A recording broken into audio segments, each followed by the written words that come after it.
Hi all. இன்னைக்கு நம்ம reflexive ரிலேஷன்னா என்னன்றது தான் பார்க்க போகிறோம். இப்போது ஒரு ரிலேஷன் ஆர் அதை நம்ம எப்போ ரிஃப்ளெக்சிவ்னு சொல்லுவோம் அப்படின்னா, நம்ம எடுத்துக்கிற செட் ஏல இருக்கக்கூடிய எல்லா எலமெண்ட்ஸ் ஏமே ஏக்கே ரிலேட் ஆகி இருந்தது அப்படின்னா அதை நம்ம ரிஃப்ளெக்சிவ் அப்படின்னு நம்ம சொல்லிக்கலாம். அதாவது ஏ டைப் ஆர்டர் பேஸ் எனக்கு என்னோட ரிலேஷன் செட்டில் இருந்திருக்கணும். For all A belongs to A, என்னோட ஏல இருக்கக்கூடிய எல்லா ஏஸ்மே ஏக்கே ரிலேட் ஆகிருக்கணும். அதாவது A should be related to A type order pairs எனக்கு செட்டுக்குள்ளே இருந்திருக்கணும், ரிலேஷன் செட்டுக்குள்ளே இருந்திருக்கணும். அப்படி இருந்திருந்தது அப்படின்னா அதை நான் ரிஃப்ளெக்சிவ்னு சொல்லிப்பேன். இதை இன்னும் தெளிவாக பார்க்கணும் அப்படின்னா நம்ம ஒரு எக்ஸாம்பிள் வச்சு பார்க்கலாம். இங்கே நம்ம ஏ அப்படின்னு ஒரு செட் எடுத்துக்கிறோம். A is equal to set of all 1 2 3. இப்போது நம்ம டெஃபினிஷன் என்ன? நம்ம ஏன்ற செட்டில் இருக்கக்கூடிய எல்லா ஏஸ்க்குமே ஏ டைப் ஆர்டர் பேஸ் ஜென்ரேட் உள்ளே இருந்திருந்தது அப்படின்னா அதை நம்ம ரிஃப்ளெக்சிவ் ரிலேஷன் சொல்லலாம். ஸோ தட் இங்கே நமக்கு 1 2 3 அப்படின்னு இந்த 3 எலமெண்ட்ஸ் இருக்குது. So that 1 should be related to 1 இருக்குது, 2 ஷுட் பி ரிலேட்டட் டு 2 இருக்குது, 3 ஷுட் பி ரிலேட்டட் டு 3 இருக்குது. ஸோ நான் இங்கே என்ன சொல்லலாம்? R1 அப்படின்றத வந்துட்டு ரிஃப்ளெக்சிவ் ரிலேஷன் அப்படின்னு சொல்லலாம். ஸோ செகண்ட் R2 இந்த ரிலேஷனில் செக் பண்ணலாம். இங்கேயும் எனக்கு 1,1 இருக்குது, 2,2 இருக்குது, 3,3 இருக்குது, எக்ஸ்ட்ரா எலமெண்ட்ஸும் இருக்குது. அதனால் எனக்கு ஒன்றும் பிரச்சனை இல்லை. பட் எனக்கு தேவையான கண்டிஷன்ஸ் இருக்குது. ஸோ தட் நான் என்ன சொல்லிக்கலாம்? இதுவும் ரிஃப்ளெக்சிவ்னு சொல்லலாம். இப்போ R3 செக் பண்ணலாம். செக் பண்ணோம் அப்படின்னா 1,1 இருக்கணும், இருக்குது. 2,2 இருக்குது. நெக்ஸ்ட்டு 3,3 இருக்கா? இல்லை. ஸோ தட் இங்கே 3,3 இல்லை. ஏதாச்சும் ஒரு எலமெண்ட்டுக்கு இந்த கண்டிஷன் சாட்டிஸ்ஃபை ஆகலைனா கூட இது ரிஃப்ளெக்சிவ் கிடையாது.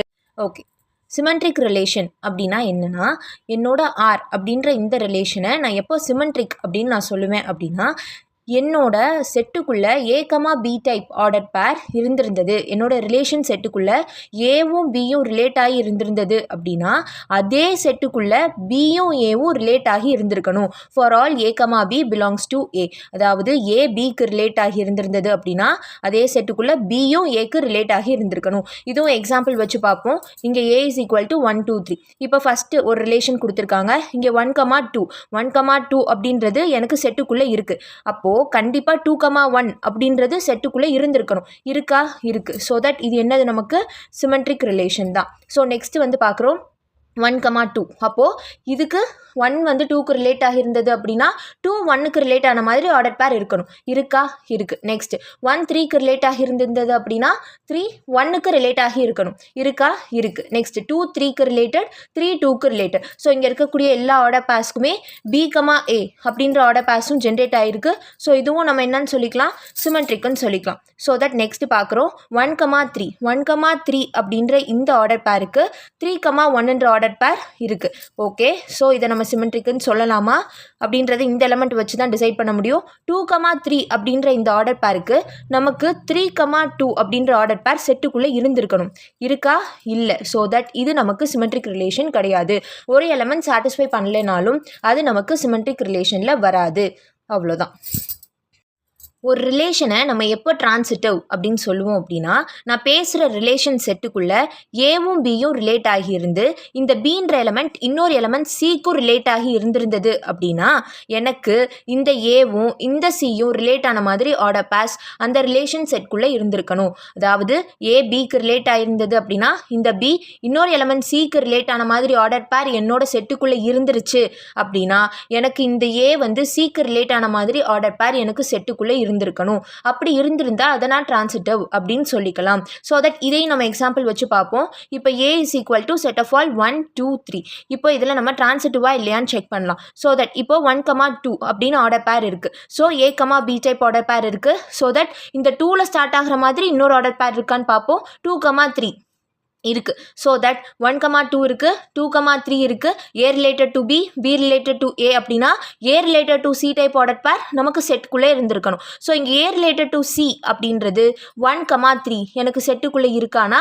இருக்குது. ஸோ தட் இப்போது நம்ம இந்த ஒரு எலமெண்ட்டுக்கு செக் பண்ணிட்டோம். நெக்ஸ்ட் இது வாங்க 3,2. ஓகேயா? 3,2 அடுத்து நான் 2ல் ஸ்டார்ட் ஆகிற மாதிரி ஆர்டர் பேர் உள்ளே இருக்கான்னு செக் பண்ணணும். ஸோ பார்த்தோம் அப்படின்னா 2,3 இருக்குது. ஆனால் 3 related to 2, 2 related to 3. So 3 related to 3 type order பேர் எனக்கு இங்கே உள்ள இல்லை, செட்டுக்குள்ளே இல்லை. ஸோ தட் இது எனக்கு ட்ரான்சிட்டிவ் கிடையாது. ஸோ நெக்ஸ்ட்டு நான் செக் பண்ணுறேன். இது பார்க்கலாம்.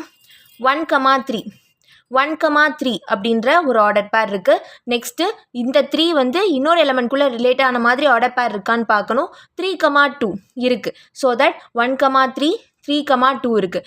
இப்போது A, C டைப்னா இங்கே என்னது 1,2 இருக்கா செட்டுக்குள்ளே இருக்குது. ஸோ தட் இது எனக்கு ட்ரான்சிட்டிவ் ரிலேஷனில் வரும். புரிஞ்சதா? இப்போது சில பேருக்கு இங்கே என்ன டவுட் இருக்கும் அப்படின்னா, நம்ம 1,3 இந்த ஆர்டர் பேருக்கு செக் பண்ணோம்.